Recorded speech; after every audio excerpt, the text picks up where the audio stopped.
Bonjour, madame et monsieur. Aye. And welcome to the west coast of France, the Vendée region, and I'm at a place called Saint-Jean-de-Monts, which I'll show you, right? So that is where I parked last night, right on the beach there. And these are seaside apartments which go all the way along. And I don't think it's any exaggeration to say that this place is deserted, weird, eerie is how I'd describe it. That's the main road that goes along the seafront just there. I mean, you could literally, it's spitting distance, excuse me. And I never heard a vehicle until this morning, nothing. It was just unbelievably quiet, and this place is a proper seaside town, not like ours back in the UK, which have been allowed to turn into shite. This is a very busy place in the summer. So I got here last night. Had a minor issue when I first arrived in Caen with my phone, which, you know, I was a bit pissed off with myself. But once I said to myself, you know, anyone, that could have happened to anyone, David, especially someone under the age of 2. Anyhow, I did manage to sort it out eventually. Managed to get here quite late on last night, about 11 o'clock. Absolutely shattered I was and slept like a log, so that was the only good bit about it. But something happened yesterday on the ferry, and I wanted to tell you about it because I think it's I'll tell you about it, right? So I've been to France loads of times. When we kids were little, we used to love our holidays to France. And obviously going to France in those days, getting a ferry during the school holidays, they were always packed. The ferries were always packed. But yesterday it was quiet. Wasn't busy at all. And when I parked the van up and came upstairs, I didn't go to any of the lounges, any of the eateries, nothing. I just parked myself on this little seating area overlooking the sea. There was a couple of tables, mainly sort of armchairs, and I just made myself comfortable and had the occasional nap.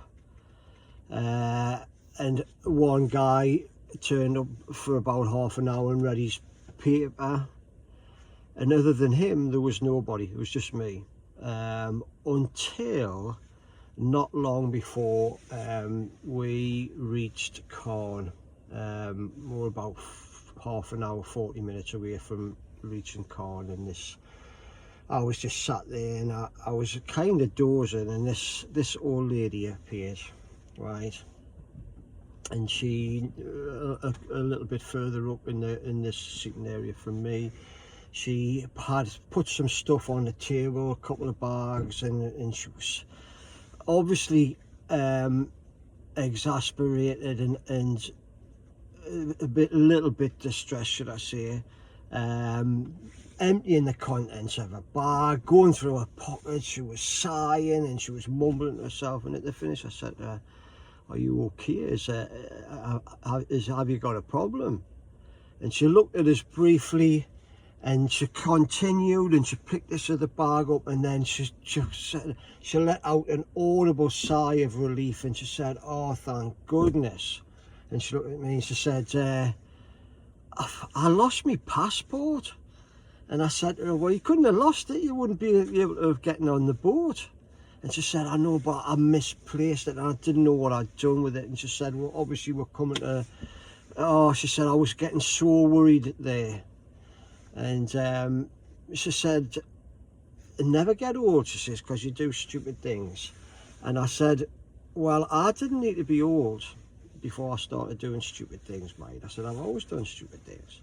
And she laughed and she said, "Yeah, I suppose so am I." She says, "But it seems to get worse as you get older."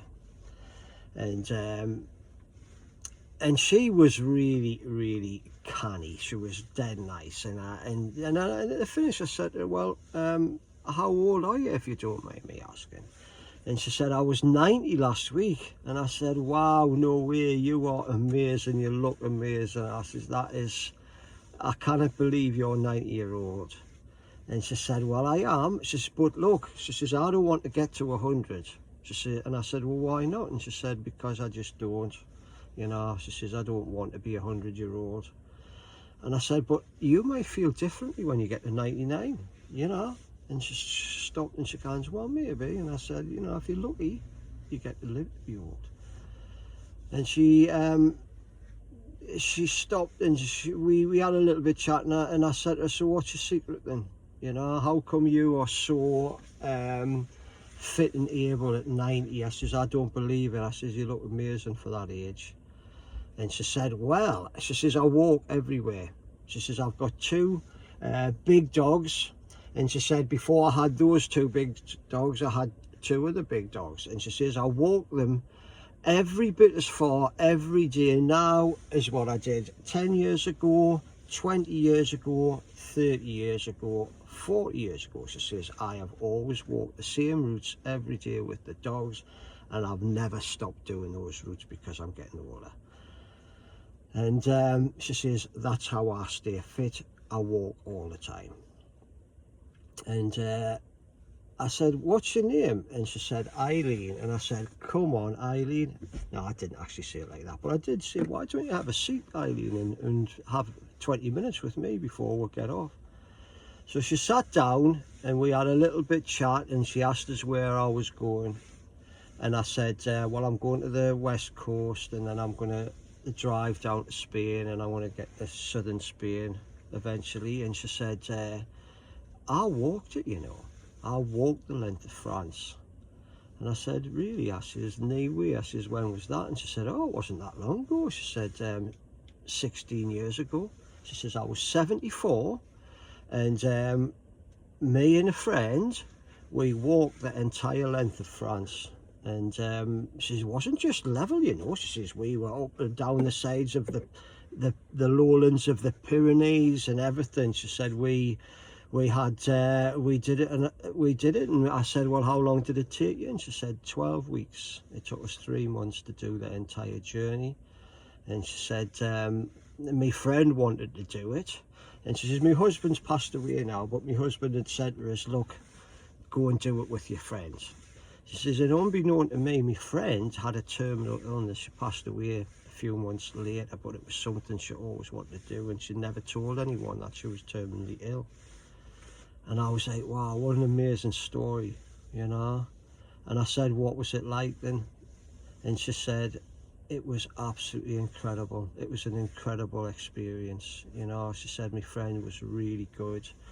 I think they must have done it for charity, but she said most of the time. She said occasionally we had to pay for accommodation, she said, but most of the time we were afforded accommodation by people in villages and such, like, you know. And she said we met some absolutely amazing people, French, Spanish, Dutch, British, you know. She said it was just an amazing thing to do. And I said, so you were 74, you were 74-year-old, and you did something that you would say was one of the best things you've ever done in your life? And she said, absolutely.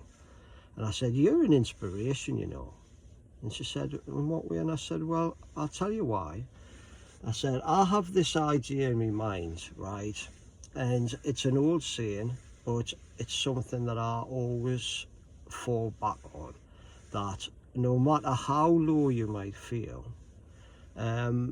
some of the best days of your life are still to be had if you choose. And she said, you have to just do it.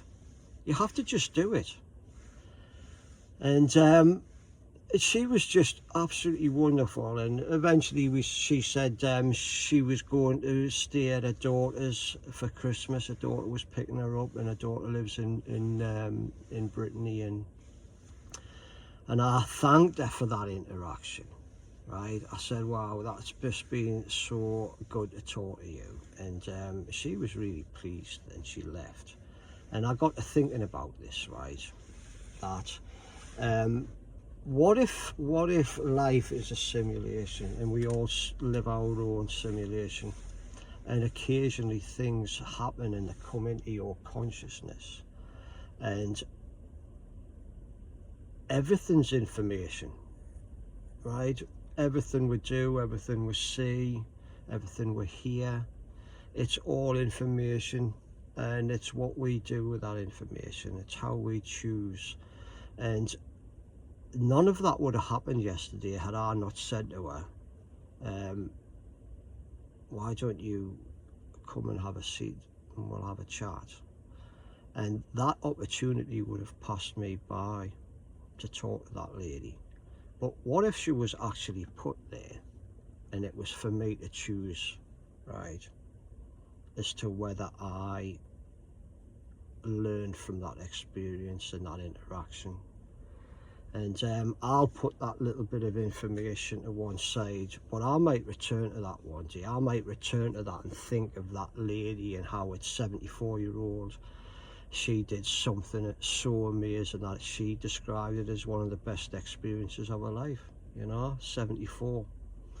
And I personally felt like there was a great lesson there for me, and I think I would be feeling if I didn't pass it on to yous. Okay, so with that, I'm going to head along to San Janderman's Golf Club. I might even have a game of golf today, I feel good after that. I feel good after meeting that lady. So have a great day, guys. Sorry, 12 minutes long. Sorry.